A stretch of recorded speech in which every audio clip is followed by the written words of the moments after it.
Hi guys, Hengist here from Military Wargaming. A big welcome back, old sports. Today it is French Somaliland 1940, episode 19, Hol Hol Aqueduct. Here is our map of our theatre of operations. And today we're going to be looking at the action so far this term. That started with McCullough, which was outside of theatre, then the raid at Obuck. And now today we're looking at Hol Hol, which is B03 versus R01. Here's the situation report. As you can see, the Italians are beginning to sort of surround the retreating French, real problems there. And as you can see here, the real possibility of potential envelopment in places. Now, we produce these comics for everyone so they can all view it. So we have to be aware that OPSEC is in force. And also information and disinformation is circulated throughout these sort of videos, especially in our fake news. Now, this is a very pro-French or Free French Gallic press, which has a lot of information, misinformation, red herrings, so to speak, and some real interesting points as well for both sides. Now, let's look at the night fighting, because this is all about night action.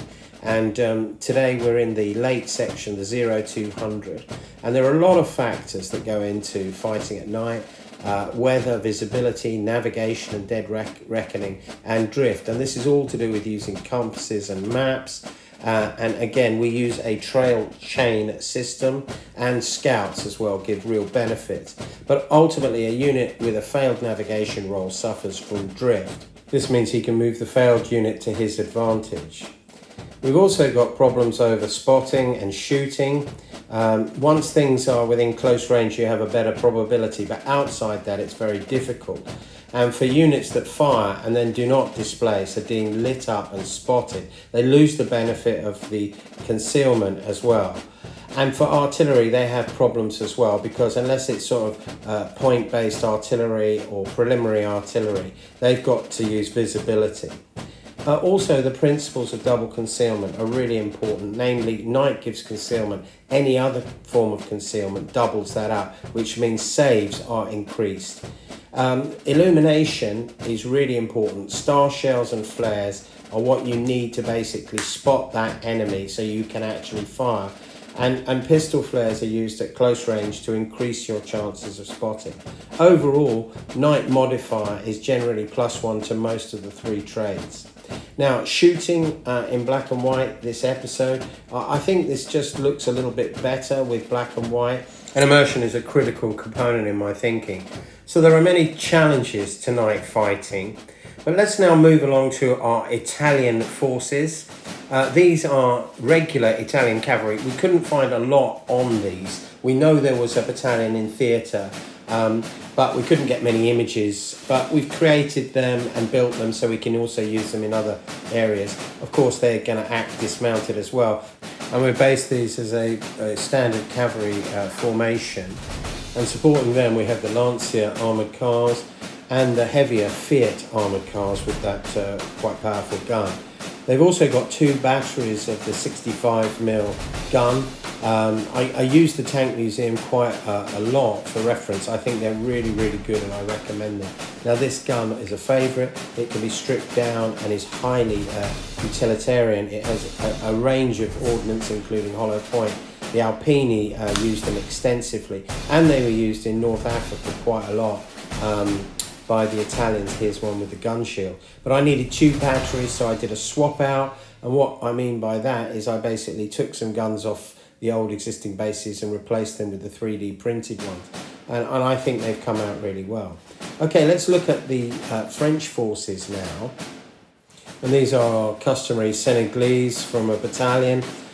They are great soldiers, fearless in close assault, and they have a really good order of battle, which gives them a lot of really good equipment. Okay, let's turn our attention to mission planning now. And understanding informs decision making. The better our understanding, the better informed our decisions will be. And this is important when we think about enhancing combat efficiency, say at night, what you're going to use and how you're going to do it. And importantly, this can be considered in the broader scope of things, such as the combat power, factors such as leadership, information, survivability, firepower and mobility. All of these things, if you think about them and then apply them to your sort of 5-point plan, they can make a really big difference. And in the Italian case here of their plan, you can see that they've obviously structured it. They're going to divide their forces in a classic sort of seize and hold operation to try and take both ends of the aqueduct at once. And they've given a lot of flexibility to these orders. But the French orders are a little bit more different, because really they're all about sort of planning for more contingencies and also a sort of defend and hold situation. Now, what's critical in both of these are the tasking choices that you sort of take. Instead of using lists, we use sort of decisions, and especially the night factors. They're important.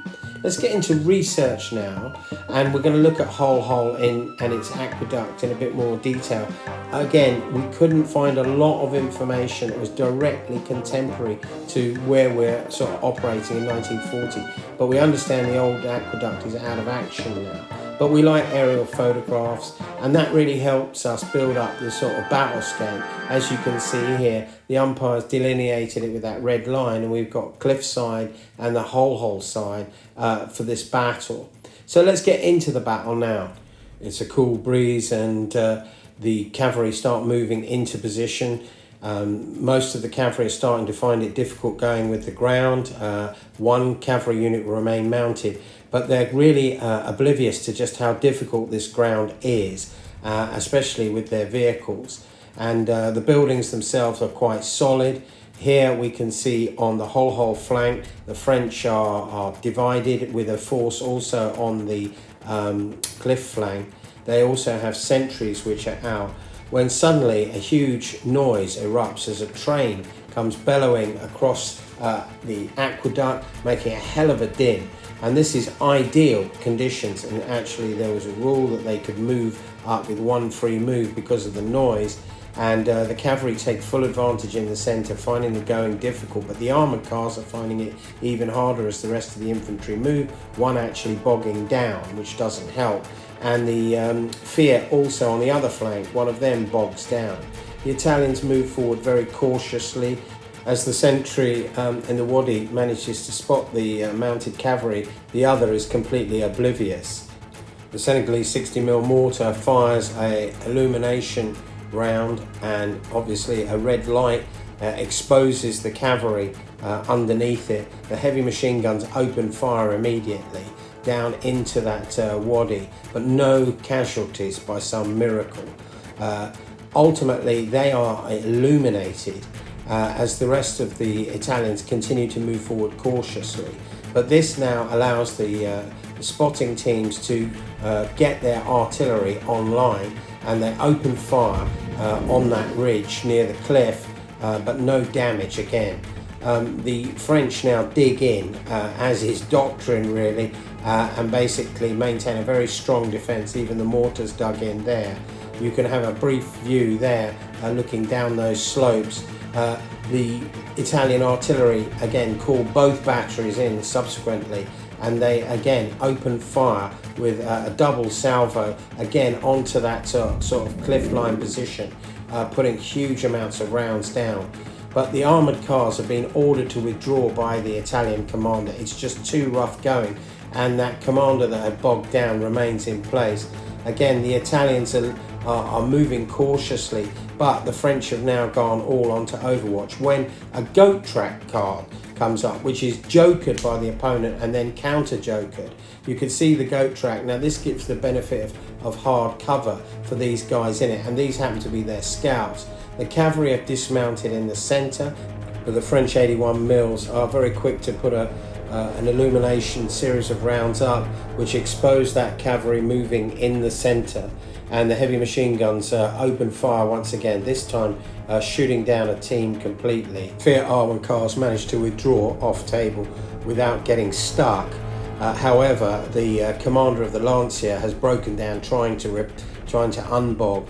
The Italian artillery opens fire with, again, illumination rounds, now up onto that cliffside, manages to destroy a team. They play a card and sort of animate a single-man team, a sniper from it.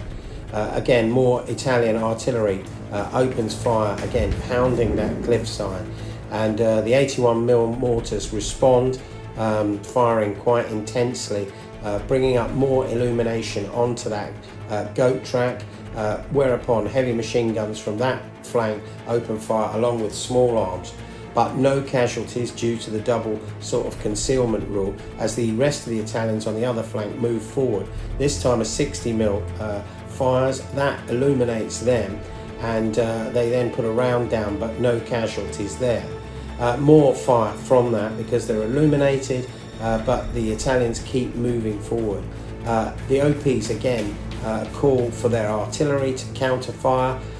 These both batteries again pounding that cliffside. The machine gun has turned to face and is actually firing in support as pistol flares are deployed as the Italians have advanced, and they come under withering fire at the front, losing a team, whilst the cavalry and the Wadi basically dig in.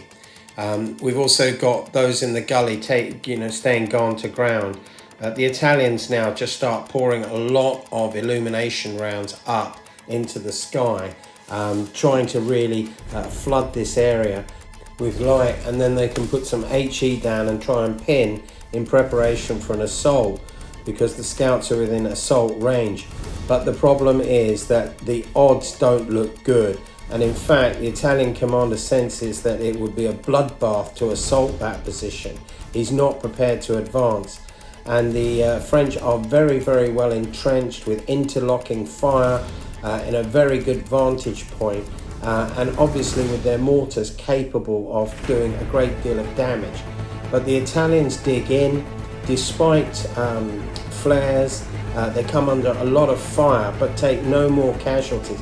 Even that machine gun pressing onto that position, but again no casualties. And even with the 60mm firing illumination into that gully, the scouts remain nonplussed despite again more fire coming towards them. And the Italians have really taken the view that they'll dig in across this position and try and fix the enemy in place. They don't feel that they can advance, especially without the armoured cars. And in fact the commander basically orders that they cease fire and just hold out. So the Italians go to ground and wait for any anticipated counterattack, but despite that none appears, just more star shells. So let's go to the postscript now, and in the summation we could say that the outcomes are the French held on, the French lost 2 and the Italians 4 killed in action. But if we look at the battle summary there, the Italians didn't really advance too heavily. They hardly fired except for their artillery, and the French held on very, very well indeed.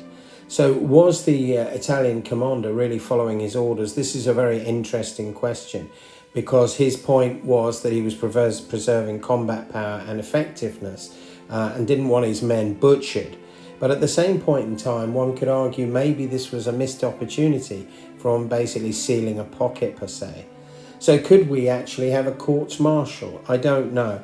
But this night action really demonstrates just how difficult it is to fight in these conditions. Now let's turn our attention to the night bombing missions for this turn. And these are also very, very difficult to orchestrate. The Italians certainly suffered from also maintenance and spares problems. Their maintenance crews are always very difficult. But the bottom line is they lacked this sort of equipment and supplies. It delayed sort of taking off, and then they failed to find their target, so the pilots weren't very happy. But the French, they got in real good, and as we remember, they strafed and bombed Obuck pretty heavily. But with dawn, I'm sure we'll see the Italian Air Force back in action again. So the outcomes, the Italians lost 8 killed in action with some minor bomb damage to Obuck, and the planning and execution scores, red 425, blue are at 428. Coming soon, we've got mysterious ship action, we've got a possible ghost submarine, and of course some daring do from the Italian coastal patrol boats. In the meantime, can I just say, remember the fallen and support the living, guys. And a really big thank you to all our old subscribers and new. This is Military Wargaming. It's over and out for me. Bye for now.